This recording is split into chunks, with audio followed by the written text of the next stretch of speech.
පාර්ලිමේන්තු මන්ත්‍රීවරුන් හැටියට ව්‍යවස්ථාදායකේ නියෝජනය කරමින් අපි තවමත් මේ රටේ අධිකරණය කෙරෙහි යම්කිසි විශ්වාසයක් තියලා තියෙනවා.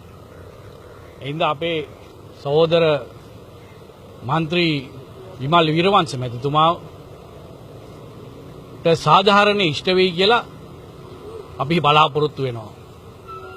එසේ සාධාරණේ ඉෂ්ට නොවෙනවා නම් ඒ වෙනුවෙන් ගත හැකි සෑම පියවරක්ම අප ගත යුත්තේ විමල් වීරවංශ නිසා පමණක් නොවේ.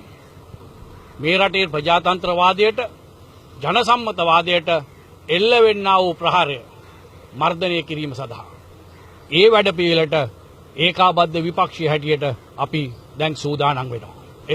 එතුමාගේ උපවාසය එතුමා ගත්ත තීන්දුවක්. හැබැයි අපි ඒකාබද්ධ විපක්ෂය හැටියට හෙට දවසේ බලාපොරොත්තු වෙනවා උසාවිය ඉදිරියේ මේ ප්‍රශ්නය ඉදිරිපත් කරලා යම්කිසි සාධාරණයක් ඉෂ්ට වෙයි කියලා. එතනින් පස්සේ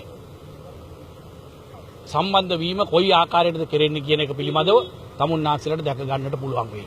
පාර්ලිමේන්තු මන්ත්‍රීවරු හැටියට සියලු දෙනාම අද දවසේ විමල් වීරවංශ ගරු පාර්ලිමේන්තු මන්ත්‍රීතුමාගේ සැප දුක් සොයා බැලීමට බන්ධනාගාරය තුලට ගියා. එතුමා ආහාර නොගෙන සිටින තත්ත්වයක් තියෙන්නේ. අපි බලාපොරොත්තු වෙනවා හැකි ඉක්මනින් අපේ ප්‍රාර්ථනය බලාපොරොත්තුව විමල් වීරවංශ මන්ත්‍රීතුමා මේ ආකාරයට බන්ධනාගාරගත කර තැබීමේ කිසිම සාධාරණත්වයක් අපි දකින්නේ නැහැ. ඒ නිසා හැකි ඉක්මනින් ඔහුට අප ලබා ගැනීමේ උත්සාහයක අපි නිරත වෙලා සිටිනවා. ඊටාම් බොහොම මම හිතන්නේ පීඩාකාරී තත්ත්වයක පස්සේ ඉන්නද අපි නිරීක්ෂණය කළා ඒ හිරමැදිරිය. ඇත්තෙන්ම මේ ඊටාම් පීඩාකාරී පරිසරයක තියෙන්නේ.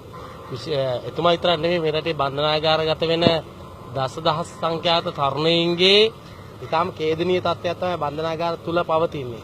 ඒක නිසා විශේෂයෙන්ම අධිකරණයේ විසින් අපදිය හැකි කරුණු සම්බන්ධයෙන් අධිකරණයට අපදිය හැකි කරුණු සම්බන්ධයෙන් අධිකරණය මම හිතන්නේ එවැනි ලිහිල් ප්‍රතිපත්තියකට පැමිණිය යුතුයි කියලා අදහස අපි මම නීතිඥවරයෙක් විදිහට දරනවා.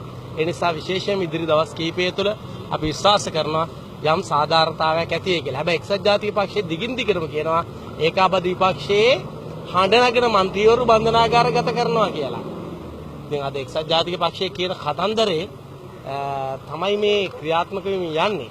ඉතින් අපි විශ්වාස කරනවා අධිකරණය ඊට වඩා සාධාරණ ක්‍රියාමාර්ග වලට එයි.